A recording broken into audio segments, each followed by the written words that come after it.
अस्सलाम वालेकुम। उम्मीद करता हूँ आप सब खैरियत से होंगे। Welcome to the YouTube channel principles of law. आज का हमारा टॉपिक है निगोशिएबल इंस्ट्रूमेंट, जिसको हम निगोशिएबल इंस्ट्रूमेंट एक्ट 1881 के अंदर डिस्कस करेंगे।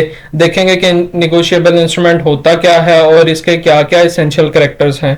सबसे पहले इंट्रोडक्शन देखते हैं। निगोशिएबल इंस्ट्रूमेंट से जितने भी लॉ रिलेट करते हैं वो सारे निगोशिएबल इंस्ट्रूमेंट एक्ट 1881 के अंदर दर्ज किए गए हैं, लिखे गए हैं।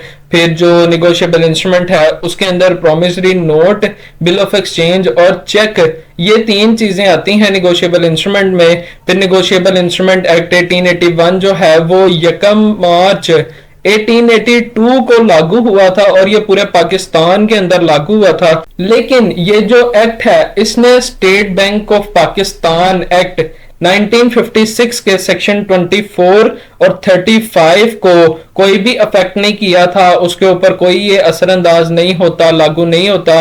और उसके अलावा जो निगोशिएबल इंस्ट्रूमेंट हैं वो तमाम इसी एक्ट की प्रोविजंस के तहत, इसी कानून के मुताबिक चलाए जाते हैं।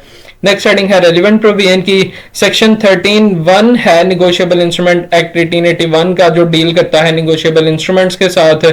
इसके क्रॉस रेफरेंस में सेक्शन 24 और 35 आ जाएगा state bank of Pakistan act 1956 का, और ऑर्डर 37 है रूल 2 ऑफ सीपीसी, जो डील करता है निगोशिएबल इंस्ट्रूमेंट के साथ।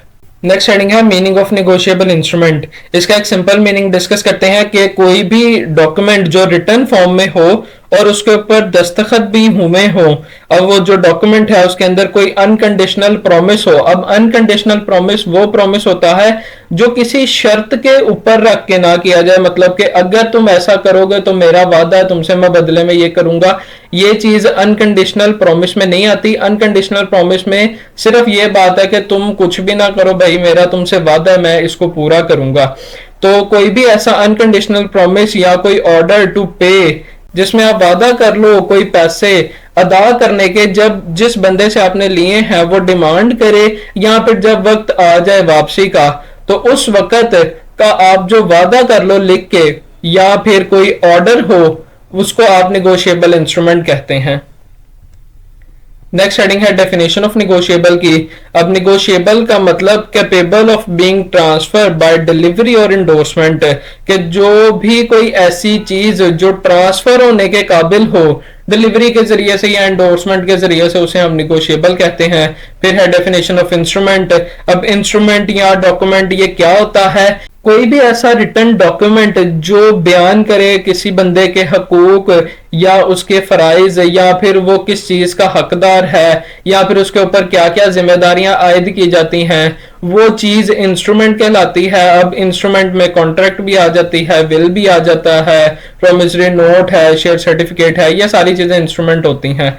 नेक्स्ट हेडिंग है डेफिनेशन ऑफ निगोशिएबल इंस्ट्रूमेंट की। अब जो निगोशिएबल इंस्ट्रूमेंट एक्ट 1881 का सेक्शन 13(1) है वो डेफिनेशन बयान करता है कि निगोशिएबल इंस्ट्रूमेंट का मतलब है promissory note, bill of exchange या फिर चेक, जो आप अदा करो चाहे ऑर्डर पे या चाहे बेरर पे।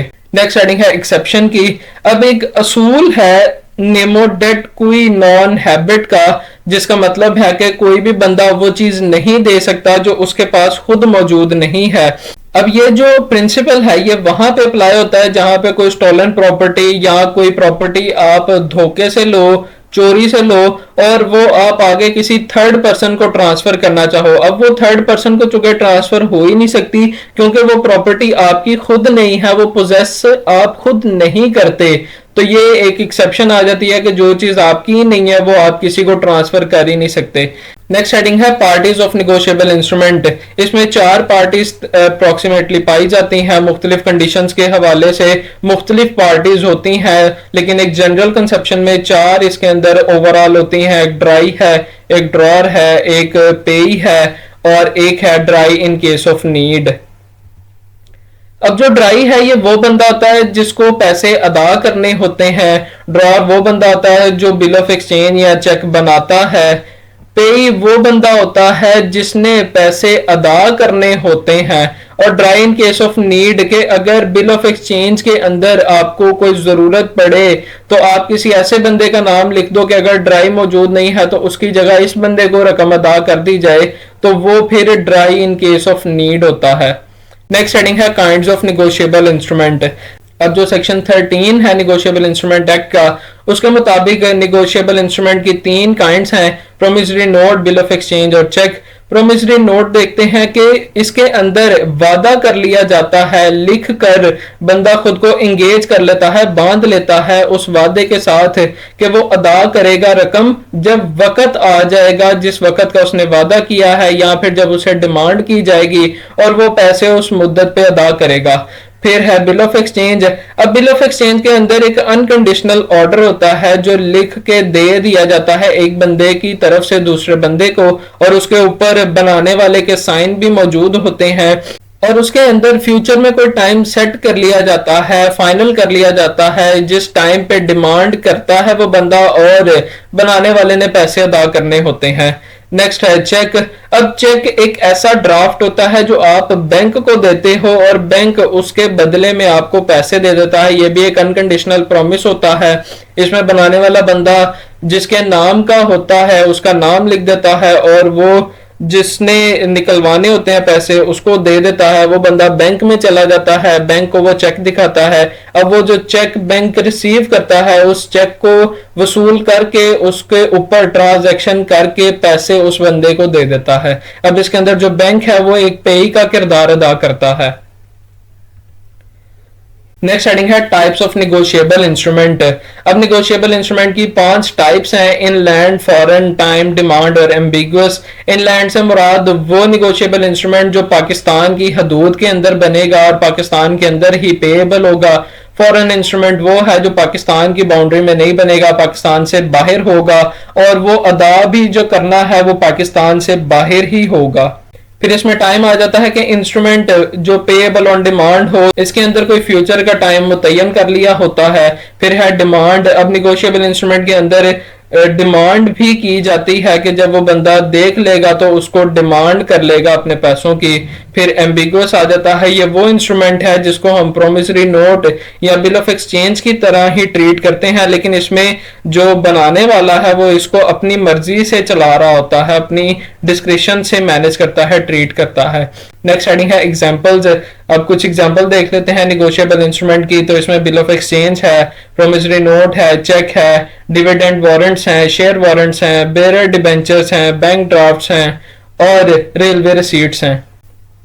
नेक्स्ट हेडिंग है documents which are not considered negotiable instrument, जिनको हम निगोशिएबल इंस्ट्रूमेंट कंसिडर नहीं करते, तस्लीम नहीं करते।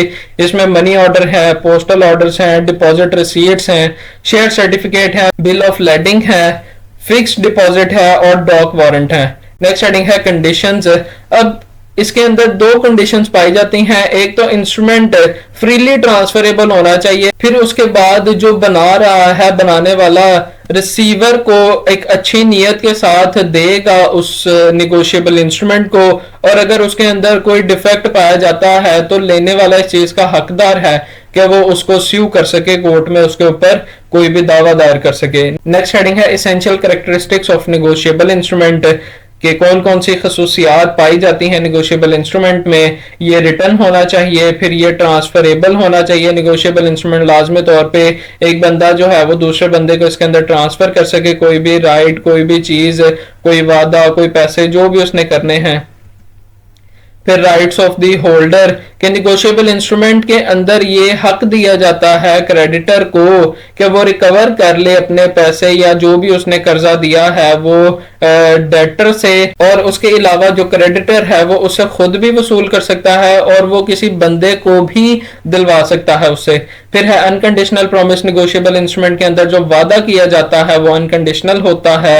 फिर सर्टेन अमाउंट आ जाएगी कि निगोशिएबल इंस्ट्रूमेंट के अंदर जो आप वादा करते हो रकम अदा करने का, वो रकम भी लाजमी तौर पे मुख्तस होनी चाहिए, मखसूस होनी चाहिए और वो उसके अंदर लिखी गई हो।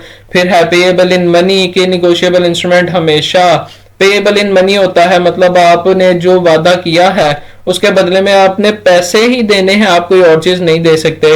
फिर डिस्चार्ज ऑफ डेट आ जाएगा कि ये एक अच्छा तरीका है, ये एक फैसिलिटी है, कन्वीनियंटली तौर पे ये कर्जे को डिस्चार्ज कर देता है। मतलब बंदा उसमें वादा कर लेता है कि मैं फलां तारीख को तुम्हें पैसे दे दूंगा, अब उस तारीख तक उसका जो कर्जा है वो डिले हो जाता है, अब उस तारीख पे वो कर्जा अदा करके तो उससे कन्वीनियंटली डिस्चार्ज हो जाता है। फिर है transferee can sue in his name. अब निगोशिएबल इंस्ट्रूमेंट के जो ट्रांसफरी है वो डेटर को स्यू कर सकता है अपने नाम पे, अगर जो निगोशिएबल इंस्ट्रूमेंट है वो किसी भी सूरत में डिसऑनर हो जाए। नेक्स्ट है टाइटल। अब वो बंदा जो इस काबिल है कि वो निगोशिएबल इंस्ट्रूमेंट वसूल करे तो देने वाला लाजमी तौर पे उसे तमाम डिफेक्ट से क्लियर करके देगा, और अगर उसके अंदर कोई डिफेक्ट मौजूद है तो वो उसको स्यू कर सकता है। वो लाजमी तौर पे बोनाफाइड इंटेंशन के साथ ट्रांसफर करेगा, उसके अंदर कोई मेलाफाइडी नहीं होनी चाहिए। फिर है प्रिजम्पशंस। अब कुछ मखसूस लीगल प्रिजम्पशंस निगोशिएबल इंस्ट्रूमेंट के ऊपर एप्लीकेबल होती हैं। अब उन प्रिजम्पशन में ये है कि इसके अंदर कंसिडरेशन होती है, टाइम है, डेट, स्टैंप और फिर होल्डर भी मौजूद हो। फिर आ जाएगा प्रॉमिस और ऑब्लिगेशन। अब जो निगोशिएबल इंस्ट्रूमेंट है उसके अंदर लाजमी तौर पे कोई वादा होता है या फिर कोई ऑब्लिगेशन, कोई जिम्मेदारी, कोई ड्यूटी होती है। फिर है पर्टिकुलर पर्सन। अब इसके अंदर जो लेने वाला बंदा है वो भी मखसूस होना चाहिए और जो देने वाला बंदा है वो भी मखसूस होना चाहिए। फिर है पेएबल ऑन डिमांड। ये जो निगोशिएबल इंस्ट्रूमेंट है ये लाजमी तौर पे पेएबल ऑन डिमांड होगा।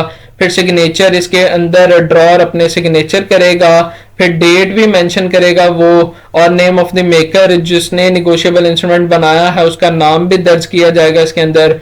नेक्स्ट है प्लेस। अब जो भी कोई पर्टिकुलर प्लेस होगी वो भी उसके अंदर मेंशन की जाएगी निगोशिएबल इंस्ट्रूमेंट के अंदर कि मैं फलां जगह पे आके या फलां जगह पे तुम उससे आके पैसे वसूल कर लेना।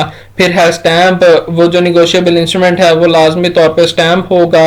लास्ट में हमारे पास कंक्लूजन आ जाएगी। तो उम्मीद करता हूँ आपको आज का मेरा लेक्चर पसंद आया होगा और ये आपके लिए काफी हेल्पफुल भी साबित होगा। जाते जाते आपसे रिक्वेस्ट है कि चैनल को सब्सक्राइब करें, बेल आइकन पे प्रेस करें और इस वीडियो को, इस लेक्चर को अपने दोस्तों के साथ ज्यादा से ज्यादा शेयर करें। जज़ाकल्लाह। अल्लाह हाफिज।